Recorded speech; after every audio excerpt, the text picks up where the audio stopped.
Good evening, everybody, and thank you so much for joining us tonight.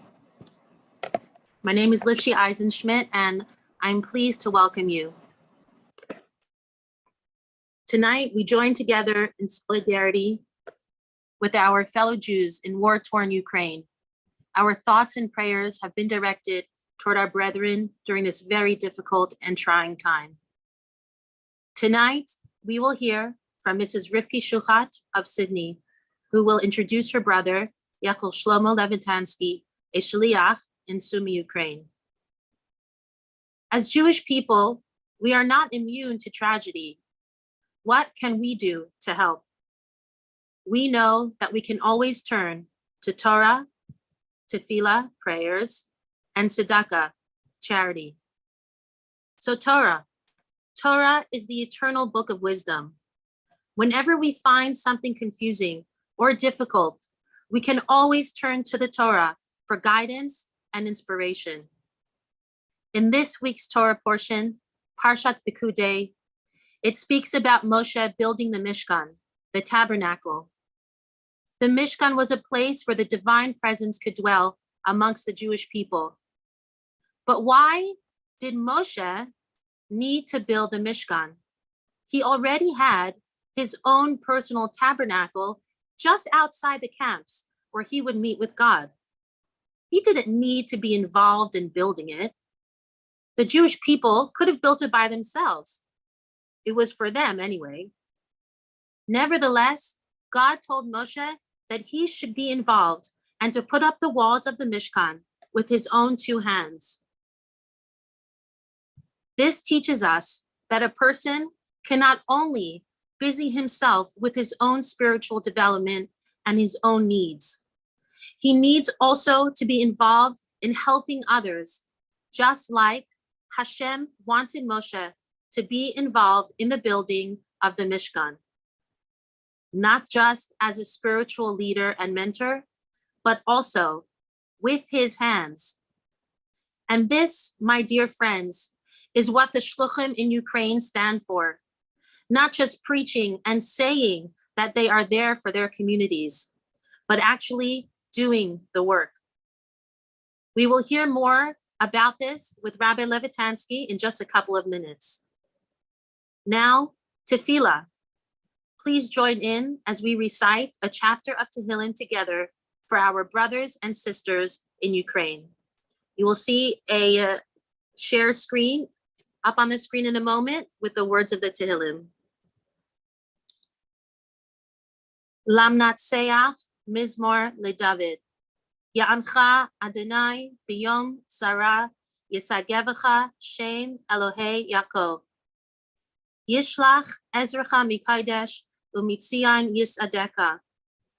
Yiskar kol minchotecha ve'alascha yidashne sela. Yiten lecha chilvavecha v'chol atzascha yimalei.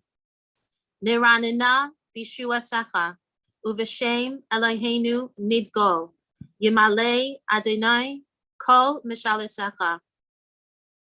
Ata yadaiti ki Hoshia Adonai mishicho, Ya'anehu mishmei kachai bigvurais yesha yaminai. Ele v'rechev v'ele v'asusim v'anachnu b'shem Adonai Eloheinu naskir. Hemakaru v'nafalu v'anachnu kamnu v'nisaydad. Adonai Hashia Hamelech Ya'anenu v'yom karenu. In the merit of this Tehillim and the merit of all that we do, may the Jews of Ukraine, people of Ukraine, be safe. Now, the next thing that we are up to is tzedakah. At the end of this program, you will be given information on how you too can help the Jews in Ukraine. I'm going to give some tzedakah now. My tzedakah box.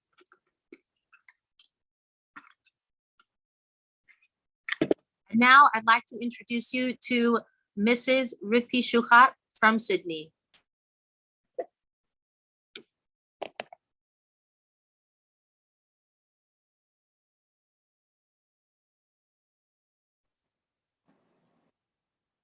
We're just gonna wait a moment till she comes on.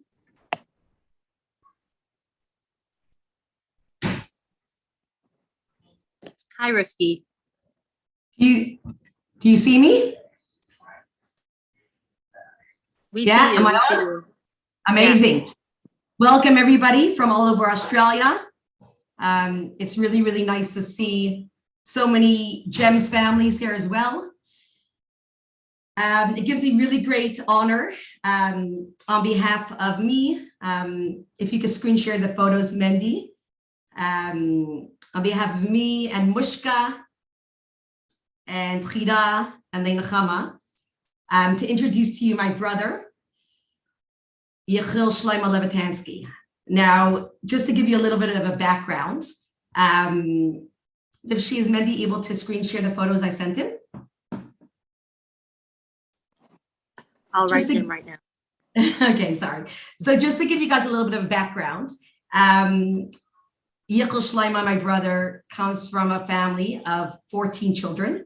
So he's number 4 of the family. And my sister as well, who's in Kharkov, Esther Dreza, who's not on here, but she was on a lot of the photos in the beginning. She's number 2 in the family. And we came from California. There's 4 of us here in Sydney, 2 in Ukraine, and the rest are in America. So Yechiel Shlomo, who's going to be speaking tonight, and Esther Dreza, they went on shlichut. They went on to Ukraine to open up a community. They were sent by the Lubavitcher Rebbe. My sister was sent over 30 years ago. And Yechiel Shlomo, I think, went out about 17 years ago to Sumy. Until now, most people probably never even heard of Sumy. It's a tiny, tiny, tiny town in Ukraine. Kharkov is much, much bigger, but just to give you perspective, there's Yechiel Shlomo with his family, dressed up on Purim, with pilots. His wife, for all the South Africans that are on here, his wife is South African. She's a real South African. So for her to go to Sumy was a big, big change. And they are the most inspirational people. Yechiel Shlomo probably did not sleep in a few days. In the last 2 days, he probably spoke over Zoom to thousands of people. He probably spoke to thousands of people, and I went on 3 of his Zooms because I was just so inspired. Every single time I listened to him, even though he said the same thing, I just got more and more and more inspired. And I couldn't wait for all the Australians to have the honor to listen to him.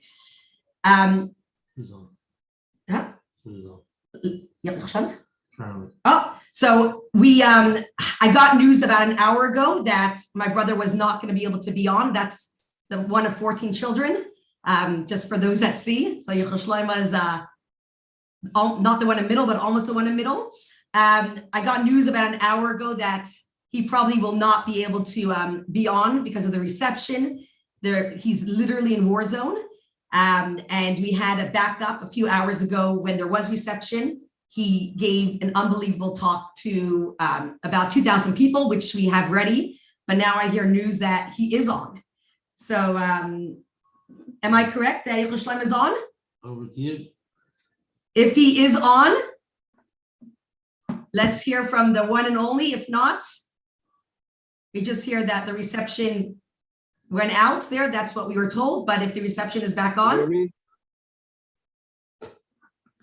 Is that you, Yechiel Shlomo? Can you hear me? Yes. That's me. All right. All How right. are There we you all go. doing? Hello. All right. It looks like you're driving. What's happening? Hello.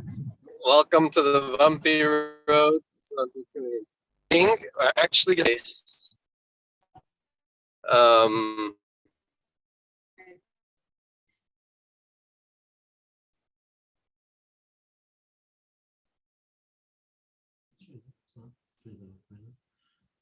Yechiel Shlomo, you froze up. All right. We, if it doesn't unfreeze, we are very lucky that a few hours ago, Shlomo gave a unbelievable inspirational talk, which we have ready, which we knew when we did this talk that the situation in Ukraine is absolutely crazy. There's bombs right outside their house. It looks like he might be in a car right now trying to get out. That's what it looks like, but I have no idea actually. But if he doesn't unfreeze, we will start the video.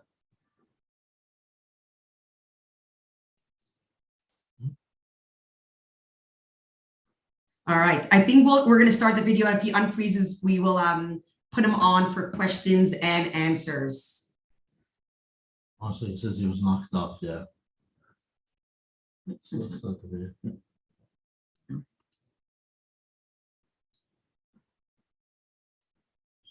Sound. Which one is it? Just start the video.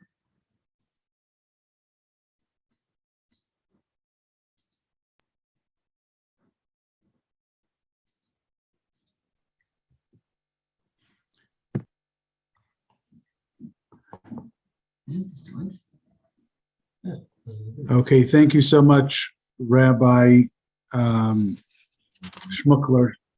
I do want to welcome, I also want to welcome the community from downtown Seattle. Thank you so much for joining us.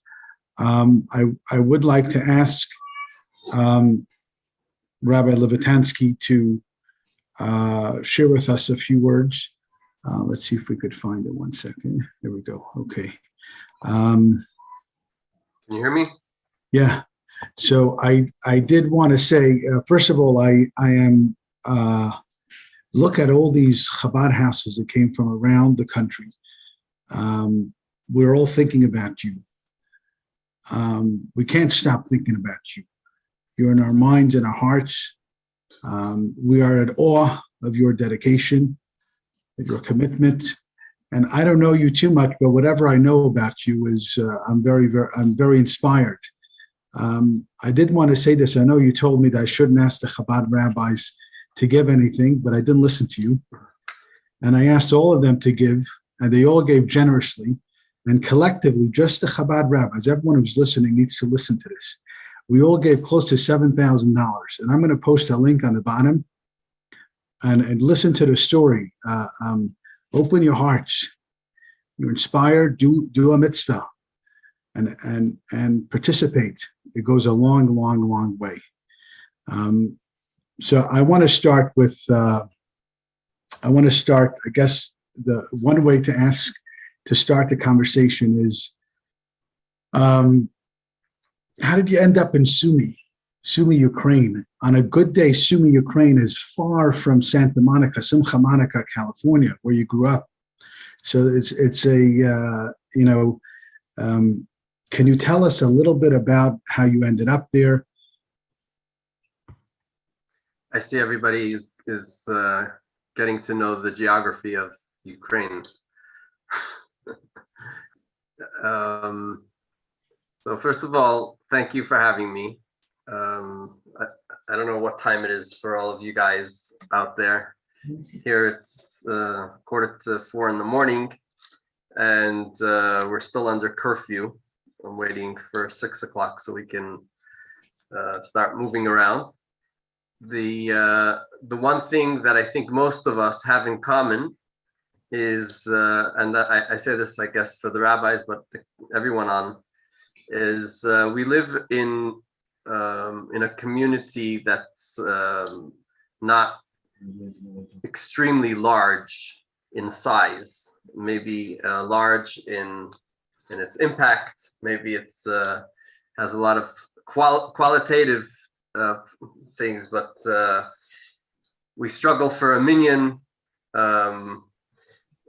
We try to find one more Jewish person in town and one more mitzvah. And this really has an incredible impact on the rabbis. I'm speaking from the rabbi side, because it makes us really feel like we're one family. The reason why I'm starting with this now and not answering your question, Rabbi Han, sorry, is because coming from a place like Los Angeles, California, Santa Monica, California, where there's the communities are much larger. You're dealing with hundreds of people at a time. You don't have the time to focus in on the individual, and you don't always get that feeling of community in a real family way. Today was actually the first time in a long time that that my kids saw me crying. It's come to a point now that we have to make a decision if we're going to continue staying here, or we're going to go westward to find other places to be where it's a little safer.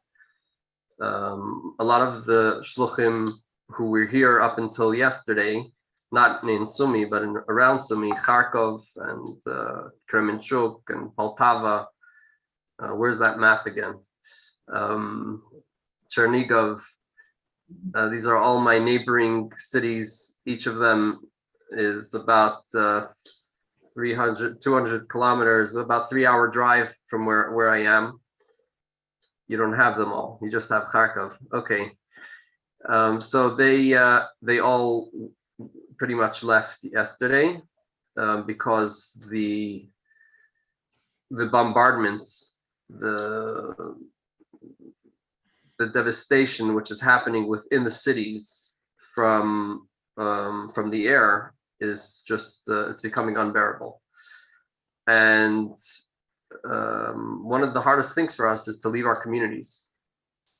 The people here are hunkering down. They're in their basements. They're not looking to leave. They're afraid to travel on the roads. I must say, I'm afraid myself. If I do leave, to go on the roads, they're constantly shooting from all sides. Literally a war zone all around. So it hit home. It really hit home. I started thinking about the possibility that we might have to leave, and it's leaving family behind. It's literally leaving family behind. The fact that I'm here up until now has given my community so much strength and courage and comfort. People telling me the whole time, Rabbi, thanks for being here with us. Everybody left us. The Israeli consulate left, the American consulate left, all organizations left a week ago or more. And you're here with us and you're giving us strength, etc. And it's a very difficult move. How did I get to Sumy from Simcha Monica, California? Is in short, because the Lubavitcher Rebbe has taught us that we need to look around and find places where we're needed most and do what we need to do in those places. That's the shorthand of the answer to that question. I was in Kharkov in 1995 and 1996 as a yeshiva student, and I got to know the community there and the Jewish people here. And it was just after communism then. Communism had just fallen. People were thirsty for Yiddishkeit.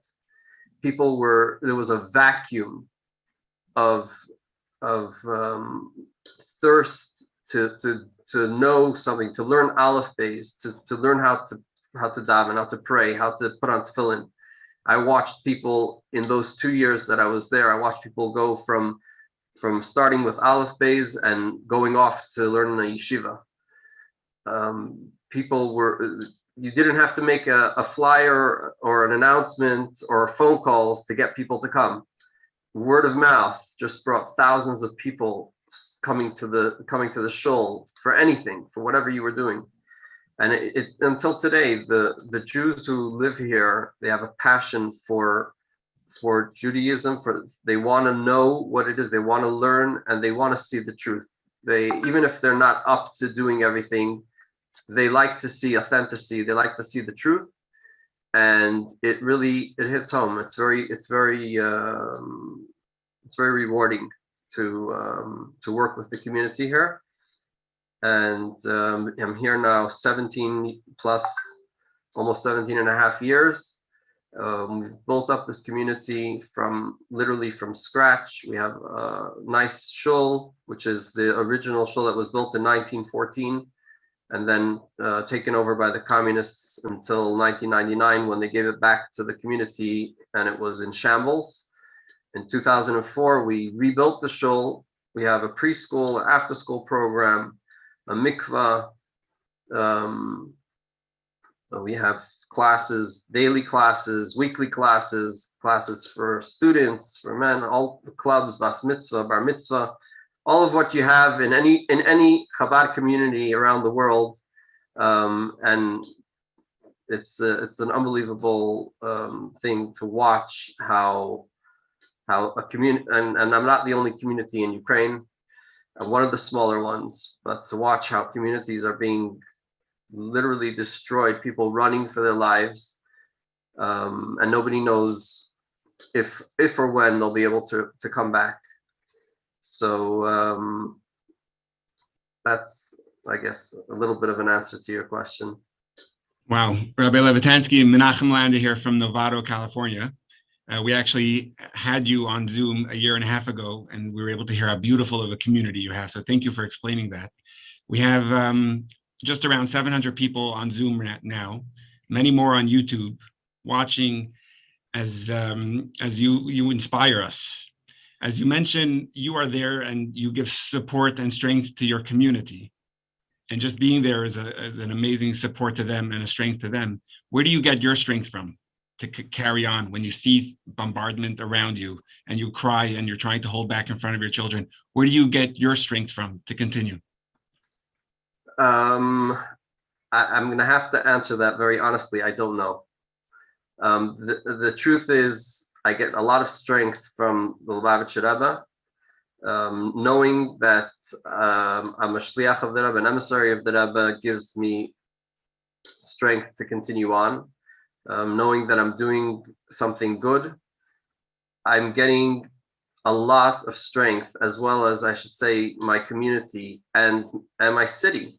All of the people, non-Jews alike, are getting incredible strength from you guys around the world.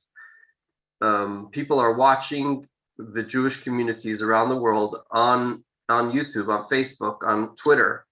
They're watching how people are praying, people are doing all kinds of things in support of the people in Ukraine. And the word out on the street, and I hear it, I've been hearing it since, I would say, since Friday. Every day that I'm in the stores trying to buy whatever I can, that, you know, my community should have whatever they need. I'm out in the streets delivering packages or goods, whatever it is. People are coming up to me and they're praising me. Thank you. Thank the Jewish people. You guys are keeping us strong. It's only because of you that we're making it. You guys watch the news more than I do. I try to not watch what's going on around me. It keeps me a little naive about where I am. And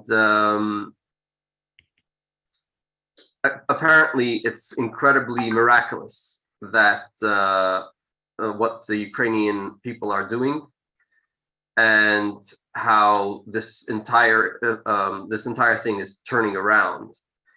And the people on the ground feel that it's because of the Jewish people's prayers all around the world. We have a Ukrainian Orthodox priest in our town.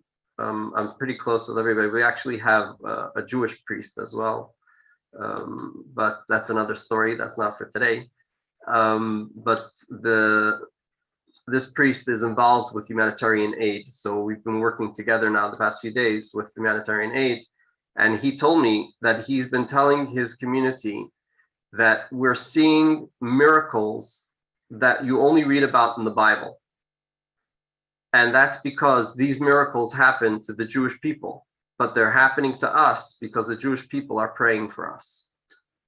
So you guys, whatever you're doing, you're giving us the strength and the courage to continue on and to do whatever we have to do to survive in this situation. Rabbi Levitansky, Mendy Kievman from Chabad in Milford. I know you a little bit longer. We know even before 1995 when we were young teenagers in yeshiva. Now we're just a little older, younger people. You talked a lot about, I know you as the ultimate chassid, and you've always had a positive outlook on life. But now your children are going through something. I know you touched on it a little bit, but could you tell us, how are your children coping with this? They must have questions that are difficult to answer, even for someone as positive as yourself. Yeah, okay. First of all, the ones who are taking it the hardest are the 5 oldest that are out of the country learning in yeshiva and high school, seminary, all over the world. 1 in New York and 2 in Israel and 1 in France and another 1 in Belgium. And they're really upset that they're not here with the action, even though if you're here, you're just locked in your basement and you don't have any action. But they feel like they're out of it. You know, the family is kind of, you know, in 2 places, and they're feeling it more than anybody else. The ones that are here, the 4 younger ones, actually are up until Thursday, nobody was talking about anything, even on the streets. The only reason why I knew that there might be some kind of war was because I was getting calls from all over the world asking me if I'm leaving and when I'm leaving and when are they invading our city, Sumy. If you look at the map again, you'll see we're right on the Russian border. We're a half an hour drive to the border crossing. In good times, when I came here in 2004, that border was more open than the border between the United States and Canada. I don't know how it is today, but when I was a kid, you could walk through, you know, or United States and Mexico, right? There's nothing there before the wall. There are cities in the Sumskaya county. If you see that dot, Sumy, so yeah, all the way up until the end of the Russian border. That's all Russian border on Sumy County, and there are cities that run. How should I say this? The border runs between the city in the city. So there's a street where the houses on one side are Russia and the houses on the other side are Ukraine. And there's nothing in between them until 2014. In 2014, they started putting up fences down the street, in the middle of the street. They closed off the street and put a fence down the middle of the street. And you have neighbors who have been neighbors for I don't know how many years, and now they have to go through a border crossing. So we're literally on the border. So when this all started, nobody was expecting it. I think a lot of people are still in denial. I'm certainly in denial. I cannot imagine that something like this could happen in 2022. It's enormous. It's such a devastation, loss of life and suffering of so many people for absolutely no reason that anybody can understand. And we're talking about neighbors, brothers, cousins, like people who've been living together for years. So nobody expected it. Thursday morning, we had a siren go off. I had the head of the Secret Service, I guess the equivalent of the FBI over here in America, called me about 10 minutes before to give me a heads up that they have information that the Russian army has crossed through the border. And then 10 minutes later, we had the siren go off. I never knew that Sumi had a siren. I didn't know we were that advanced. You know, people don't have running water in their home, and electricity goes off here and there. So whatever. But the siren went off, and the first thing that came to my mind was, what am I going to tell the kids now? So I made an announcement, and I said, "That's the siren. That's the shofar of Mashiach.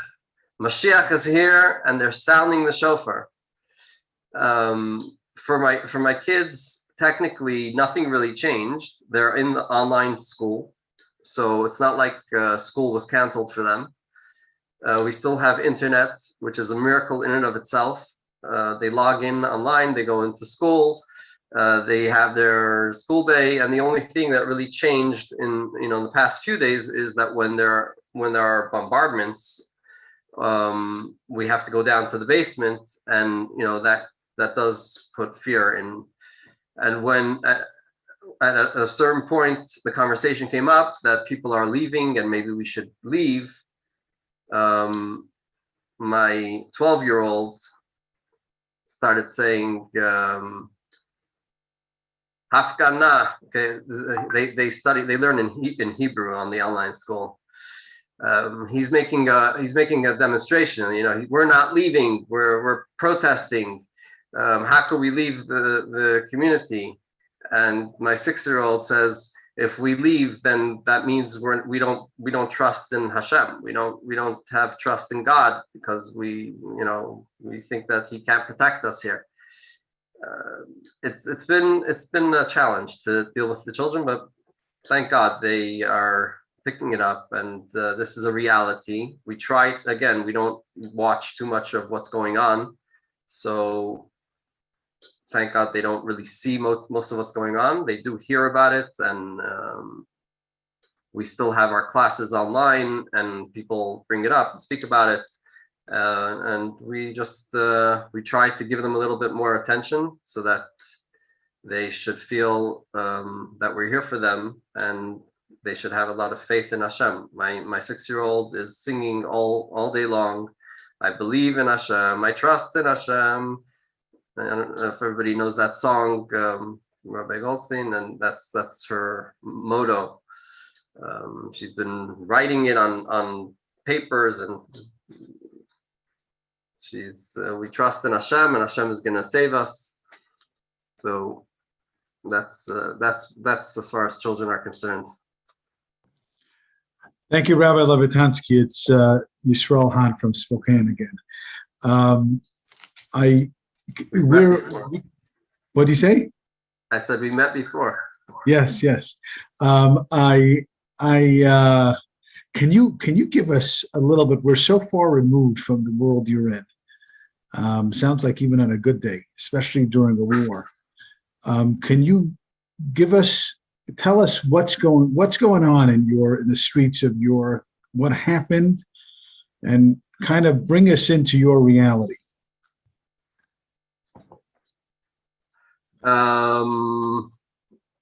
I'm going to abstain from answering that completely. Honestly, I don't know how much I should really say on this kind of a platform, but I can say that the last 2 days, the surroundings have been completely demolished. I'm in touch with a lot of the different people who are on the ground and people who are doing social services, etc., and contemplating if it's safe to leave the city and go westward. And a lot of the issue is that roads have been completely demolished, completely destroyed. So you can't even get to certain places. Bridges have been blown up. The scenes, the pictures that are coming out of small little shtetl, little cities in the Sumskaya region, are horror scenes. It's literally straight out of the Second World War. it's you can't see, you can't believe that it's really happening now, like as we speak. It just doesn't make any sense. We in our community, thanks to COVID of 2 years, we've pretty much mobilized a volunteer group that goes around and delivers hot meals, delivers food packages, etc. So when this started, and a lot of people didn't have a chance to run to the store and be there on time to get what they need, we have connections with a lot of the warehouses and a lot of the store owners, and we were able to get all different kinds of products that we put together and went around the city delivering to people who are in need. We've been flooded with calls on a constant basis from Jews, from non-Jews, people that are living in America and Canada, Israel. I have a grandmother, she's in her apartment alone. There's nobody taking care of her. She's hungry, she doesn't have what to eat. She has no way to get out of, she's scared to leave her apartment, or she can't leave her apartment. Another man in our community who's on dialysis called me yesterday. He's not feeling well. He wasn't able to go for dialysis for a few days already, and now he needs a blood transfusion. And he called the clinic, and the clinic told him that they can't give him blood transfusion. It's being saved for soldiers, and there's no way that he can get it.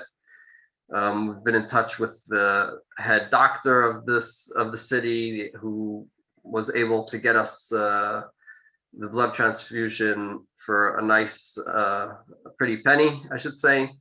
But he was able to get it, and so on and so forth. It's been very, very difficult to get around. There's curfew from 6 in the evening to 6 in the morning, and curfew here means that, unfortunately, if someone is out in the street and he's not identified, they don't ask questions. It's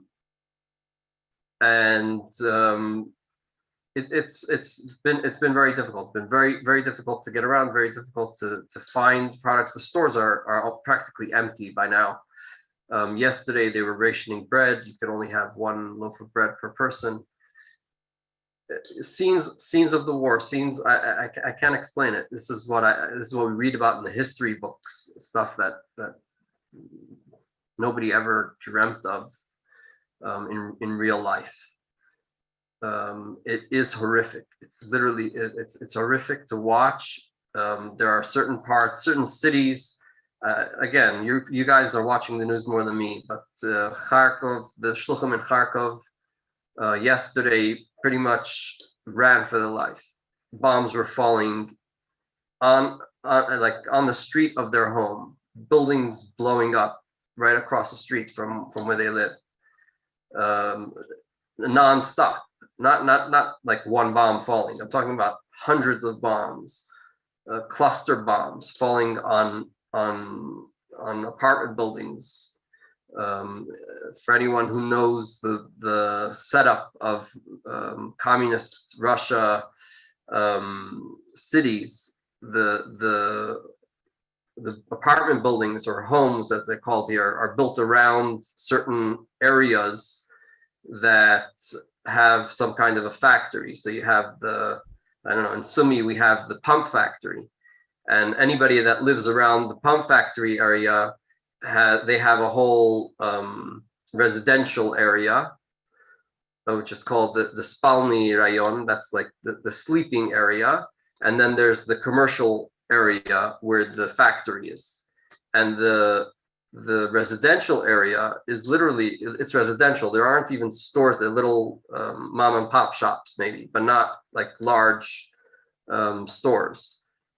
And these areas, all there is, there might be preschools, schools, and apartment buildings. That's what there is. And you're talking about 50,000 people, or in Kharkov it could be an entire area of 200,000-300,000 people. And bombs are just raining down from the sky. exploding on these apartment buildings. It's just incredibly, I don't know. It's not a scene from. It's not even, you don't dream about these things. Rabbi Levitansky, just before we continue, I just want to welcome two other Chabad houses, Chabad of South Shore, Boston, Chabad of Capitol Hill, Seattle. I did want to ask you a question. When your basic necessities run out, where are you going to get things like bread, sugar, flour, pasta, toilet papers? And what does it cost? What is involved? What does that mean? You're asking a very good question. I don't have the answer to that question. I only have the problem of that question, and I'm dealing with it on a daily basis. I could tell you that as of yesterday, it's been very difficult to get products. Thank God we managed to get things for people in the community fast enough so that they have things in their homes. They're also spending a lot of time in the bomb shelters. I may add that bomb shelters here means a bomb shelter that was built during the Second World War and has not been used or opened ever since then. So it's I can't even describe what it is. It's just a sewer, maybe. I don't know. It's a hole in a basement. It could be any, some place somewhere, and people are crammed in there. They come with their blankets. It's very cold. We're still in our winter, and it's at night it gets to -5 sometimes Celsius, but still it's very, very cold. And these bomb shelters don't have heating, they don't have running water, they don't have anything. It's just, and people have to spend the entire night there. It's hard. It's very hard. How are we going to get supplies eventually? That's one of the things which is, I should say, is pushing me to leave, is because I have access to funds. Thank God, from the outpouring of support from around the world, has given us access to funds and has given us access to connections to different organizations or companies that are bringing things from all over the place. So we have a little bit of pull, and we're able to fight for our communities and for our cities. If I'm in the city, it's going to be much harder for me to get a hold of those things. If I'm on the other side of Ukraine, on the western side, it'd probably be easier for me to send things this way, knowing that even humanitarian aid that's going to come through will probably come through from Europe, and that's about 1,000 kilometers from here. On a good day, that could take anywhere between 14 or 16 hours of driving. So even a truck that's coming this way on roads that are already bombed out and you have to drive around all over, it's going to take them at least 2 days to get here from that side of town. And by that time, they might not have anything left. So yeah, we're at that stage. Sumy has been surrounded by Russian forces from day one of this invasion. We're right on the border, and we're a small city, so it's not like Kharkov, which they're still fighting for. Sumy was surrounded, and a lot of the cities in the Sumskai region were just surrounded and put into a siege for all intents and purposes.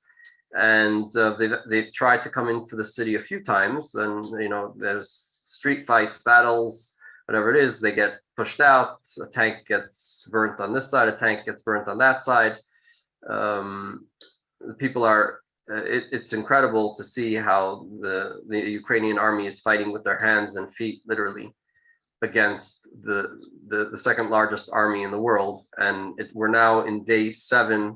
I think we're already starting day 8 of this, whatever you want to call it, campaign, invasion, whatever. And as of a few hours ago, I think I was still in Ukraine. It's miraculous. It literally is a miracle.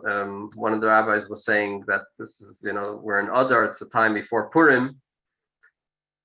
We're seeing miracles. One of my congregants came on Friday to put on tefillin, and he said on his way coming here, he noticed that the billboard, one of the billboards we put up for Hanukkah, was still up. I honestly don't know why it's still up, but I guess they didn't have something to put in its place, so it's still there. So he said he was driving here to put on tefillin, and right in front of him he sees the billboard, Happy Hanukkah, and he said, Rabbi, God is sending us a message that we're going to have a happy Hanukkah. It's the Hanukkah miracle, the many in the hands of the few, and the oil that lasted forever. We're going to have miracles, and they really have a lot of faith and trust in Hashem that we're going to be able to come out of this in a good way, in a peaceful way. Rabbi Levitansky, just part of the miracle is I'm watching you, and you wouldn't know that he's in the middle of a war. He's in siege, and it's 3:30 a.m. It's like you're like an incredible miracle on your own, besides everything else. Don't believe Okay. me. Don't believe me. It's a facade. My face is. We're drawing inspiration from you. Now look at that link I posted, folks, and donate. Open up, take your credit card out and put something in there, and then share it with your friends and in social media as well. This is the information you get here. You won't get anywhere else.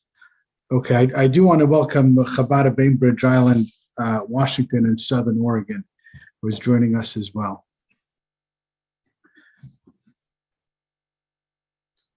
Okay. Hello, Rabbi Levitansky. My name is Rabbi Levi Lizell from Chabad of the South Shore in Boston, near Boston, Massachusetts. So first, like Rabbi Han said, amazing. Just hard to believe that what you're going through and the inspiration you're giving us to see your obvious trust and faith in God, and standing strong and being a leader in your community. So one of the things that comes to mind and think about the situation, there's first of all, what is the general feeling there as far as what do they think is going to happen? What do they feel? Do they feel it's going to continue? Is it going to end soon? Do they feel like they're going to be chased out? And how do you feel, even yourself? Do you feel like you'll be able to stick around? Of course, we pray that, as we say about the prophecies of the spears and swords being turned into plowshares. So hopefully, all that ammunition and everything will be turned for good in some miraculous way. But what kind of more realistic, or what are people's feelings? Do they feel that there will be some kind of miraculous or some kind of ending of this kind of persecution in their life? Yeah, the people over here are incredibly courageous, and I want to say something. Just the local people. I'm talking about not my community. People, my neighbors, people on the street. I walk to shul from my house. I have to go through the marketplace, which on a regular Shabbos or Sunday is packed with thousands of people. And I walk through, and I'm obviously not dressed like everybody else here. Nobody has ever called me a name. I only get respect from people on the street. People come up to me and they'll say, Batushka, blagoslavi меня, which translates to, Father, please bless me. And I know that many people have this stigma that Ukrainians are anti-Semitic. There's a lot of stuff in the news going around about how this might be, that we're clearing out the anti-Semites. from someone living on the ground. I'm here more than 17 years. I haven't been called a name once. I haven't had any issue. We have a public menorah every Hanukkah that's up in the square for 8 days of Hanukkah, and the mayor and the governor come to light the menorah. Nobody has ever touched it. Nobody's ever said anything. People are extremely positive about it. Everybody knows that we have a Jewish president. He was elected not because he's Jewish. The fact that he's Jewish had nothing to do with his election, and it's not even a issue. People don't bring it up almost. It's brought up more by the Western media, who are so surprised that Ukraine could have a Jewish president. But on the street, people don't even give it any thought. The people here are extremely hospitable. One of the most difficult things for me to do is visit people in their homes, because when you come to somebody's house here, they put out a spread, and they get offended if you don't sit down and eat with them and say l'chaim, and and obviously it's not kosher, and I could tell them beforehand, please don't put out anything, just fruit, just whole fruit, and that's it. And then when I come and they're like, yeah, sure, no problem, we understand. You come into the house and there it is, an entire table full. And I made it in my frying pan. It's kosher. I can tell you what the ingredients are, and they get offended because you're not joining them. They're extremely hospitable people, and although in our history books we read about the anti-Semitism of Ukraine, and we read about all different pogroms, etc., and that's all true. It's all real. In today's day and age, it's not that way on the streets. And I'm not saying that it doesn't exist. In every country, in every city, there are rotten apples, and there are people that cause trouble. But in general, it's not. The feeling on the street today, when I go out on the street every day, people are encouraged by the fact that Jewish people are praying for them around the world. They feel that this is what's saving them. They feel that this is what's keeping them going. That's what it is. That's the real feeling out there on the street. And what's happening is that, and this I can tell you for myself, it's a very humbling feeling. You see that I'm very calm, and like you said, I'm talking to you, and you wouldn't know that that bombs are going off or there's shooting on the street. And I could tell you that I went into this mode pretty much it was Friday. That's really when Thursday was nerve-wracking. We didn't know what to expect, what's happening, what's going on.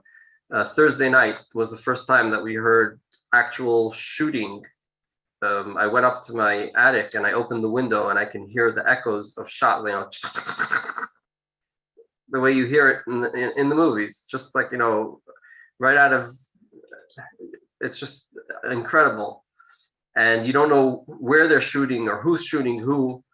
That was Thursday night. Friday was also very nerve-wracking. We didn't know what to expect. And then we got instructions that Friday night is curfew, 6 o'clock, all lights have to be out. Shabbos candle lighting here was a little after 5. And we had a Zoom on Friday afternoon. We always have a Zoom with our community since Corona started. And I told everybody that we've been hearing people firing in the streets over here, and we're going to return fire, because when people are firing at you, you need to respond with fire. And the fire we're responding with is the Shabbat candles. In Hebrew, Shabbat candles are Neirot Shabbat Kodesh.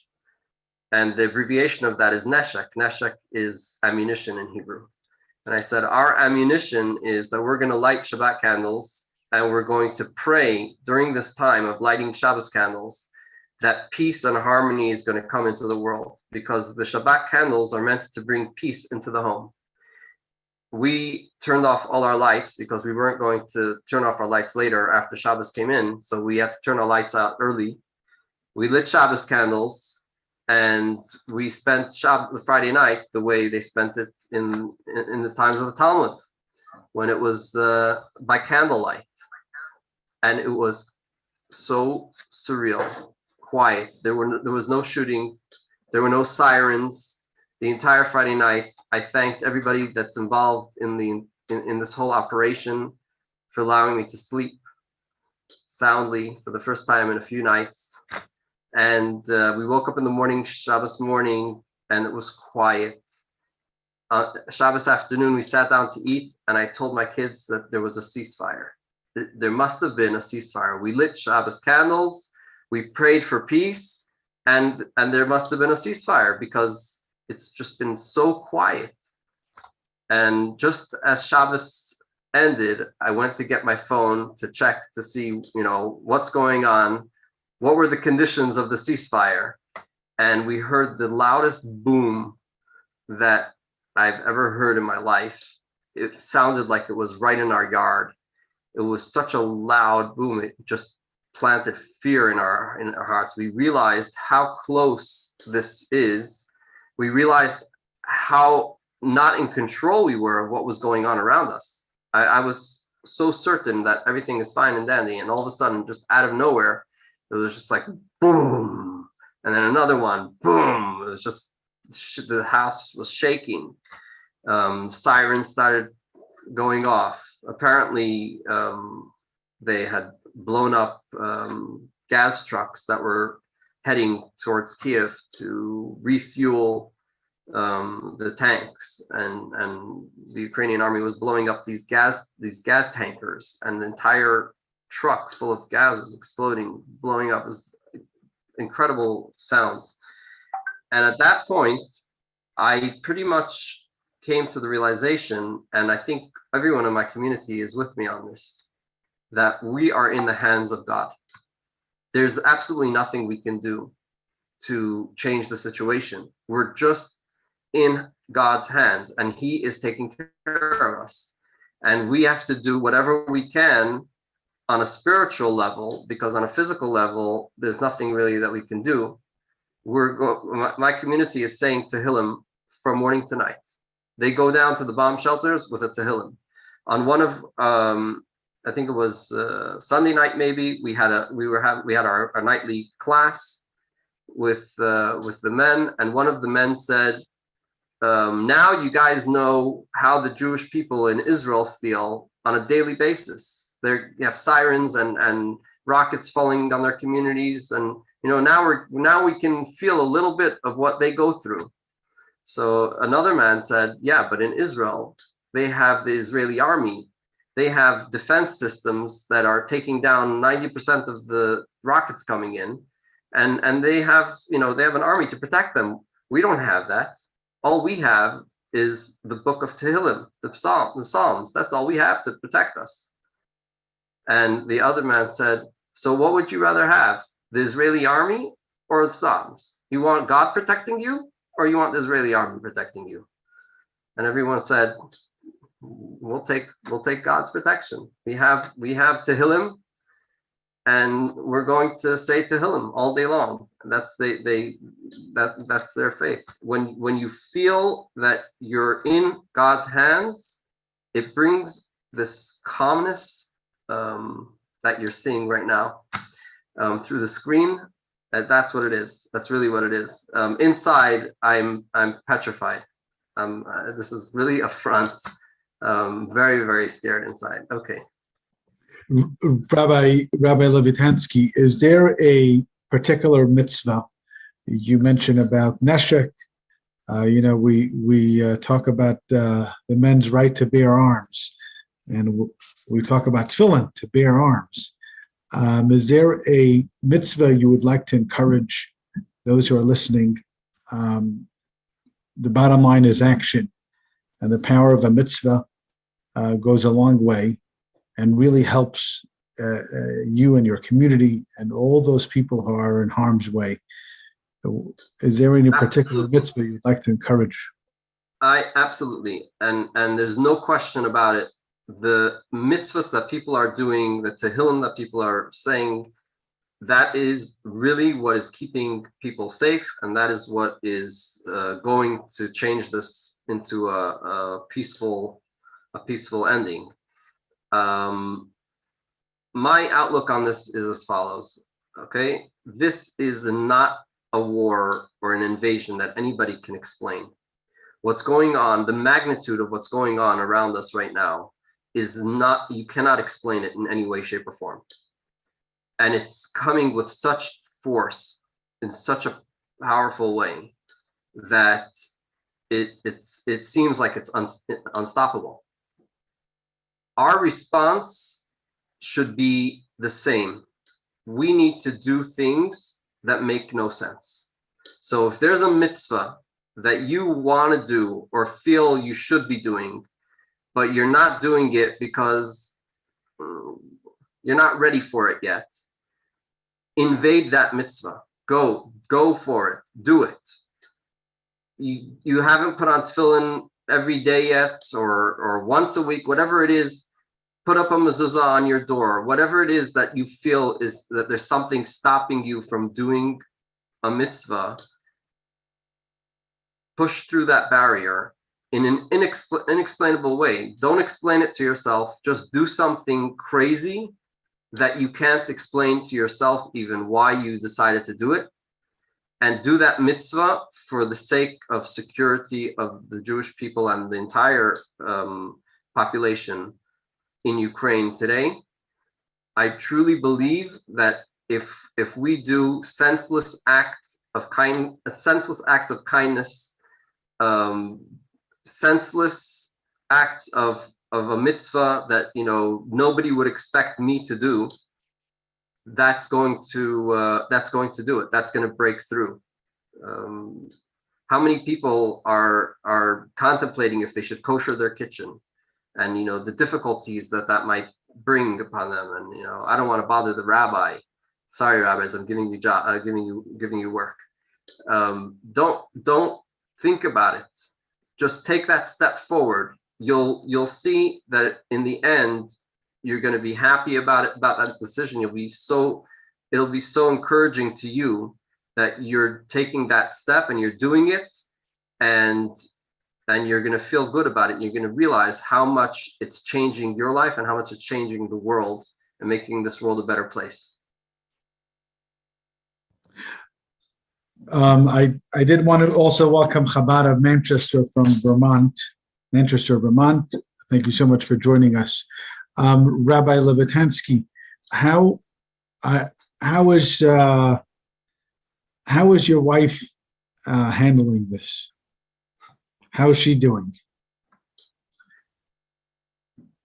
They say before every strong man, there's even a stronger woman behind him. Absolutely. And my wife has been extremely encouraging, keeping the calm here, making sure that everybody has what they need. And I should also add that we don't have a lot of time to think about these things. I've been on a lot of Zooms. A lot of people want to know. Reporters are calling from all parts of the world. They want to hear what's going on the ground. Besides for that, we have our community who we have to deal with, and from 6 in the morning until 6 at night, we're running around helping people. There's also the technicalities of trying to get funds through the bank system. Sometimes it works, sometimes it doesn't work. There's all kinds of things that are just that at a certain point there isn't really time to think about the reality of what's going on, which is a good thing, I think, at the end of the day. Okay, thank you so much, Rabbi Levitansky. We really, really appreciate your time, and we want to end up with a prayer. And everyone, please open up your hearts and think about Rabbi Levitansky and his wife and his family and all the Jews in Ukraine and all the people of Ukraine, that God should protect them from all harm, and we should only hear good news. If if Rabbi Schmuckler if you could please recite Psalm 121. Yes, I want to say, Rabbi Levitansky, as someone who grew up next to you in Los Angeles, it's inspiring to see what you're doing on a daily basis. Thank you. So please join us together. It's on your screen, Psalm 121. We're going to first do it in Hebrew, and then we'll do it together in English. Shir lamalot esa einai el haharim me'ayin.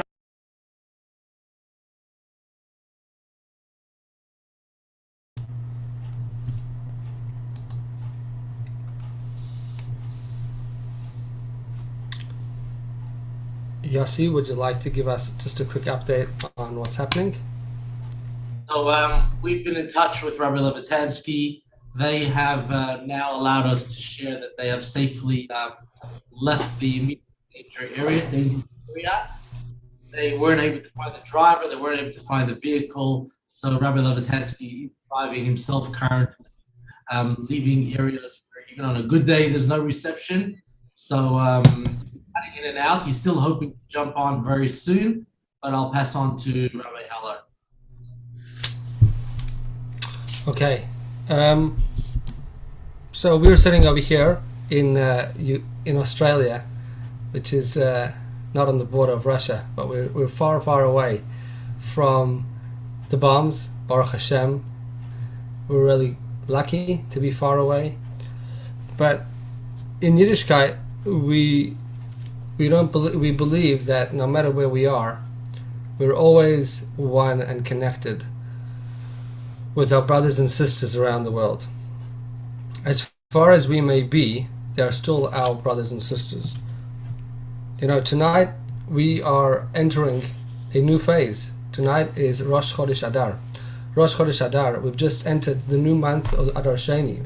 We're supposed to be joyous. How could we be joyous and while our brothers and sisters in Ukraine are under fire? It's very difficult. But we can be joyous. We can be joyous that we get to be together. We get to stand up for each other. We get to celebrate together. And at the same time, we can do things on their behalf. We can pray for them and we can give charity to them. We're going to post a link in a moment, and we've posted in the chat links to donate. It's a tax, if you would like a tax deductible receipt, please donate, help them out. They have to help the communities. They have to help. They have extremely high expenses. It's not easy. Please give whatever you can. Rabbi Akiva said that one line in the Torah, V'yahavta l'reacha kamocha, he said that is the great principle of the Torah. The entire Torah is to love your fellow as yourself. And the question is, how is that possible? How could it be that the mitzvah of Yahavta, how could we love our fellow as ourselves? How could we love another person just as we love ourselves? Well, look over here. We're sitting over here in Australia, all worried about our brothers and sisters down far away in Ukraine, because the Jewish people are like one body. When one part of our body hurts, if our toenail is bothering us, if our finger is bothering us, our whole body feels it. The Jewish people are one body. No matter where we are in the world, we're together. We stand up for each other. We support each other.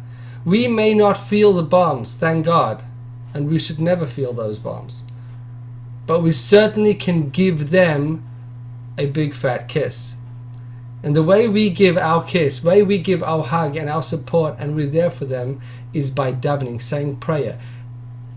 Find a Tehillim and say a prayer for them and support them financially. Learn something. And when we do that, we have them in mind, because they are just like another part of our body. If they are not okay, if our fellow Jews are not okay, if there's not world peace, then we cannot be okay. So while we are entering the month of Adar, we are joyous that we are able to be there for our fellow Jews. We are joyous that we can be together even in the strangest of ways, and we're joyous that we can support each other and we could pray for them. So with that, I think that we are run out of attempts to connect to Rabbi Levitansky.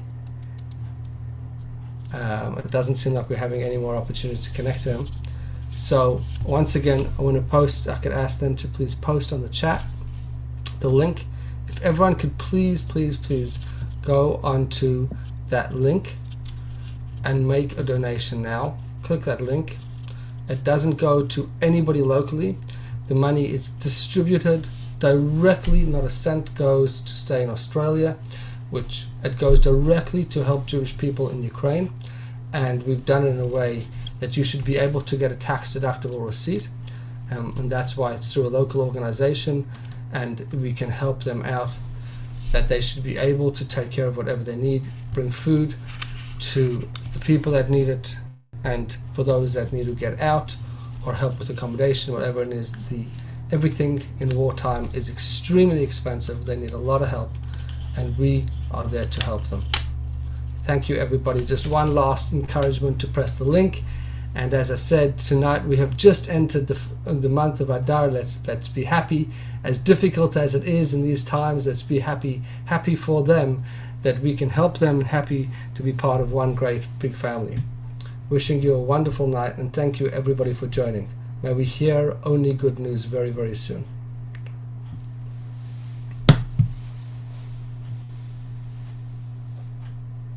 And I want to just say one more last thank you. Thank you to Rabbi Yochanan Gordon from Tasmania, who actually put this whole thing together. Without Rabbi Yochanan Gordon, this would not have happened. My apologies for forgetting that. He literally worked hard to make this happen. Thank you so much, Rabbi Yochanan Gordon from Tasmania. And thank you everyone for joining.